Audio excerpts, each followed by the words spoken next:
The 2013 Danville Citizens Police Academy is a 6-week course presented in modules that feature different aspects of policing, all intended to provide participants a closer look at the work police officers do in the community. And for the most serious situations that pop up in the community, law enforcement turns to the Special Weapons and Tactics Team, or SWAT, whose members bring specialized tools and training that go beyond those available to the average officer on the street. We do have more armor than a standard police officer, so we come prepared to handle like the worst. Members of the Contra Costa County SWAT team work in communities across the county like Danville that staff their police departments through operating agreements with the sheriff's office. SWAT members are on call and perform regular policing duties until the call goes out for serious help.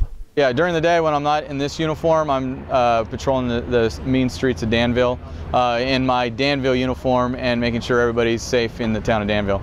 The fact that the friendly local police officer might also be the one facing down some of the most dangerous situations in the county came as a surprise to some of the Academy participants.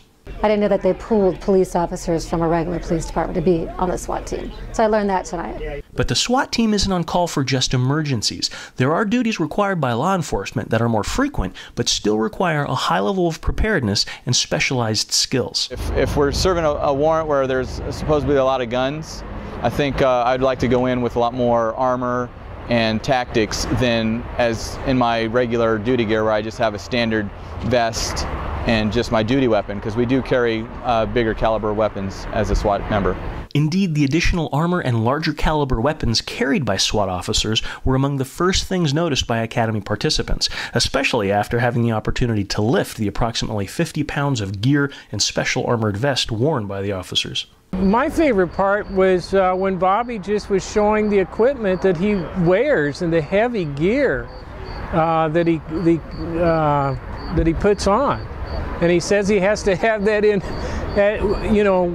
near him or with him all the time. So it was interesting. That part I found very fascinating. And the special tools aren't just limited to the things SWAT officers carry. Yeah, this is what we call our Bearcat. So it is designed, it is a bulletproof vehicle. Windows are bulletproof as well.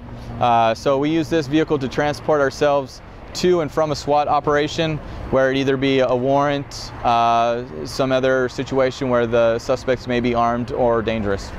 Seeing the SWAT team's tools and skills up close provided Academy participants with a unique and real-world look into an area of law enforcement that many only see in the movies or on TV.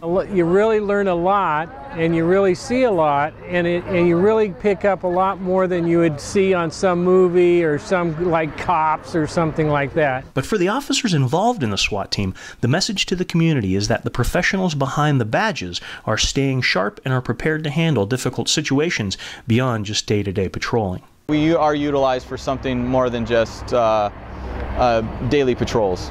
This series will continue its look inside the 2013 Danville Citizens Police Academy as participants next get to test their skills behind the wheel of a police car at the Contra Costa County Sheriff's Emergency Vehicle Operation Course, or EVOC.